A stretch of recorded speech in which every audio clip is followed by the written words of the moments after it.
Hello, my name is Eli Leggett, a junior political science major at Bloomsburg University. For my project, I decided to do it on America's involvement in fighting HIV and AIDS in Africa. I chose this topic because I think this is a great problem that Africa faces, and I think that without the world and America stepping in to stop this problem, it'll just be widespread effects that can affect many economies across the globe.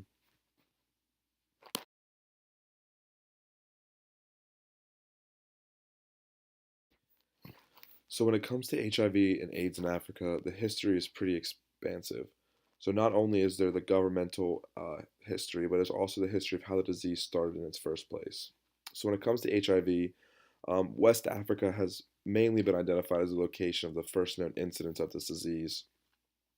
However, the disease wasn't really brought to light when it first became aware and apparent. There's a lot of different hypotheses on how this disease became about. Um, some people include linking this disease to the way that people prepared bushmeat, which is like wild animals and primates that usually were hunted for food. And this happened in about sub Saharan Africa around the mid 20th century.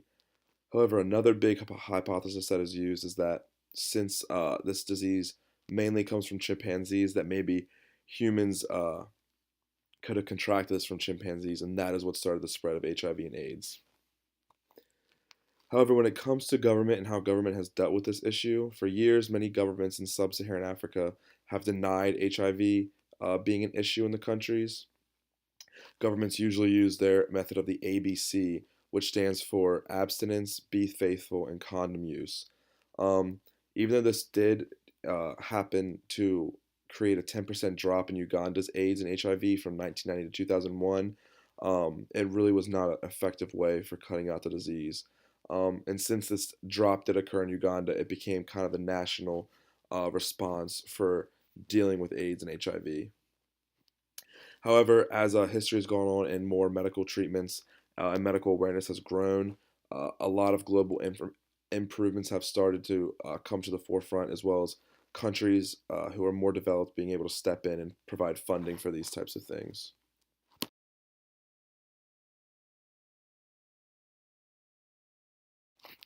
So there are many different factors and causes that not only spread the HIV and AIDS, but also stop it from being handled properly. For example, the cultural factors that are at play.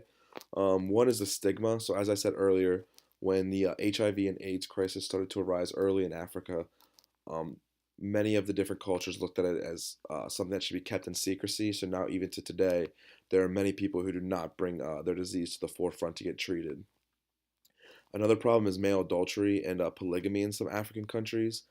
So because of this, the spread of AIDS and HIV is rapidized because of how many partners men might have throughout their not only their families but like their cultures and regions as well.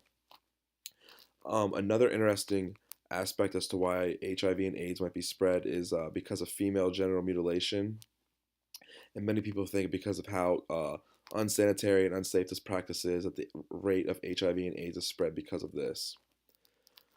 Another factor that can be at play is the political factor. As said previously, many of the political leaders deny the legitimacy of HIV and AIDS, and they kind of favor alternative theories. Even though the general scientific community of the globe disagrees, many African governments believe that HIV and AIDS is not a problem that needs to be dealt with.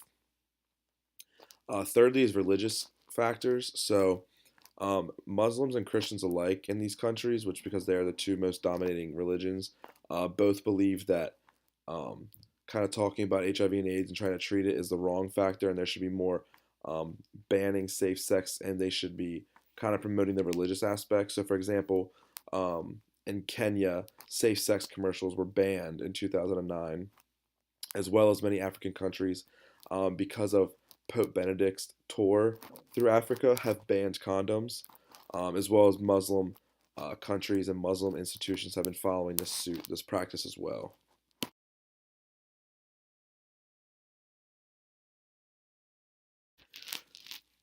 Other factors that are at play, one is the medical suspicion factor. So a lot of sub-Saharan African countries believe that uh, the medical services that people bring to their country is part of a Western plot, which is to stop female genital mutilation as well as a mass sterilization and reproduction, to slow down the rates of population in Africa.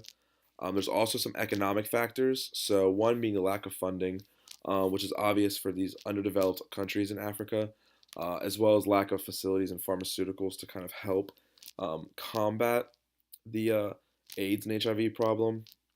And there's also generic alternatives due to a weak industry, which is kind of just along the lines of lack of facilities and pharmaceuticals, to where there's no industry to really support and help create remedies to HIV and AIDS. So the alternatives that they're presented are not um, medically advised, and they're not really helpful to the problem that's at hand.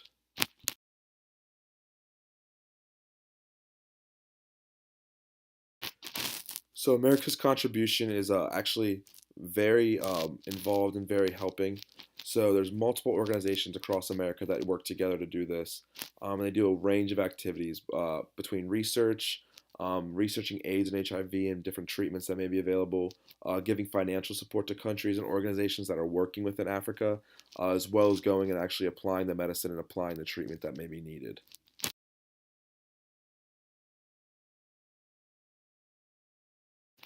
A big component to fighting AIDS and HIV in Africa is USAID, which stands for United States Agency for International Development. So they guide foreign policy, usually through the Secretary of State's office, and they're kind of the forefront of helping for things in the um, overall fight against HIV and AIDS. They also strengthen healthcare programs in Africa, and they do this in nearly over 100 countries as well, not just Africa, all working together to kind of focus on strengthening primary healthcare systems.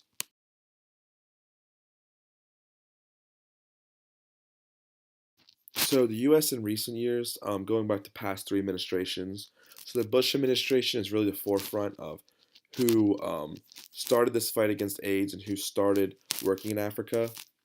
So about a decade ago, he announced that he would be doing $15 billion over the next 5 years to fight HIV and AIDS.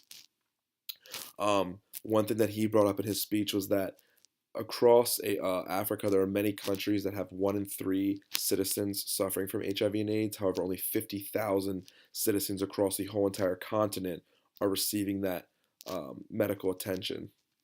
So, because of this, in May 2003, he passed the President's Emergency Plan for AIDS Relief, known as the PEPFAR.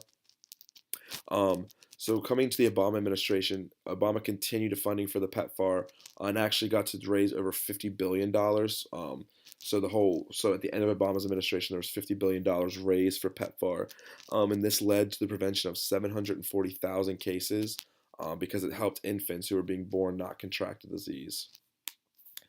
Even with the great strides made by the past two administrations, however, the Trump administration has begun to cut funding for PEPFAR. They're using their thing called the Global Gag Rule. So the Global Gag Rule is kind of a non-said rule about that countries will not be donating to organizations that are associated with abortion. And since many of the organizations in Africa help with family planning, more for safety, the Trump administration has decided to cut funding, and this is about going to take around $9 billion out of our fight for AIDS. So overall, even though sometimes the administration might get in the way, there are many organizations across America that still fight to fight AIDS on HIV in Africa, and they're making strides every single day to not only bring down the amount of cases, but to provide better educational practices, better medical tech technicians, better safety and security when it comes to medical practices as well. So overall, the United States has been playing a huge role in fighting AIDS, and hopefully they continue down the exact same path. Thank you.